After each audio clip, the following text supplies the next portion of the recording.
এই যারা জালিমের হাতে মার খেয়েছে, আজকে ইন্টারিম সরকারের পুলিশের হাতে যদি তারা মার খায়, এ লজ্জা আমরা কোথায় রাখবো? তারা আহত হয়েছেন, পঙ্গু হয়েছেন। আজকে তাদের দাবির জন্য যেদিন জুলাই সনদে স্বাক্ষর হবে সেই দিনটি পর্যন্ত তাদেরকে রাস্তায় নামতে হচ্ছে।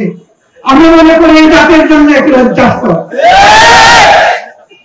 আমরা বারবার দাবি করেছি তাদেরকে স্বীকৃতি দিন, সাংবিধানিক স্বীকৃতি দিন, তাদের প্রতি মর্যাদা দেখা। কিন্তু না, আমাদের সরকার তা দেখাতে ব্যর্থ হয়েছে বলে আজকে তারা সংসদের দক্ষিণ প্লাজায় অবস্থান নিয়েছে। আমরা শুনেছি এখন সরকার এই বিষয়টা গুরুত্ব সহকারে নিয়েছেন, কিন্তু এর মাঝে কিছু অসুন্দর কাজ হয়েছে কিনা আমি নিশ্চিত না। যদি হয়ে থাকে তাহলে আমি ব্যথিত, দুঃখিত, লজ্জিত। এই যারা জালিমের হাতে মার খেয়েছে, আজকে ইন্টারিম সরকারের পুলিশের হাতেও যদি তারা মার খায়, এ লজ্জা আমরা কোথায় রাখবো?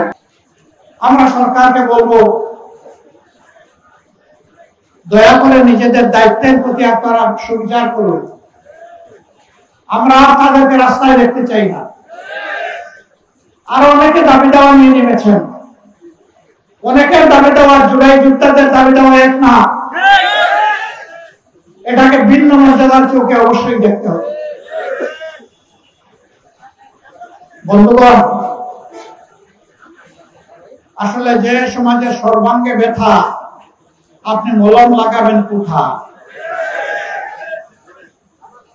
দুর্নীতিতে এই সমাজ পুরোপুরি ছেয়ে আছে।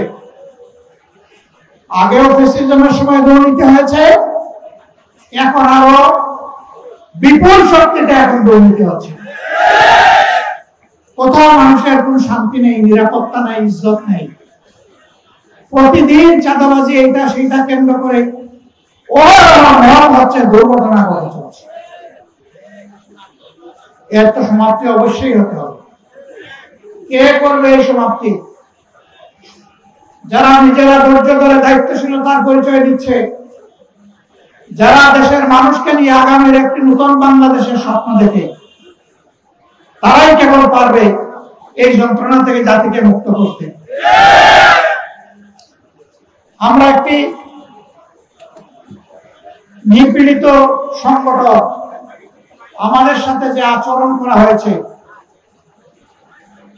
এই পাক ভারত উপমহাদেশে কারো সাথে সেই আচরণ করা হয়েছে।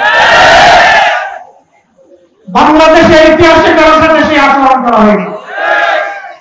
এক এক করে আমাদের 11 জন নেতা সহ হাজারো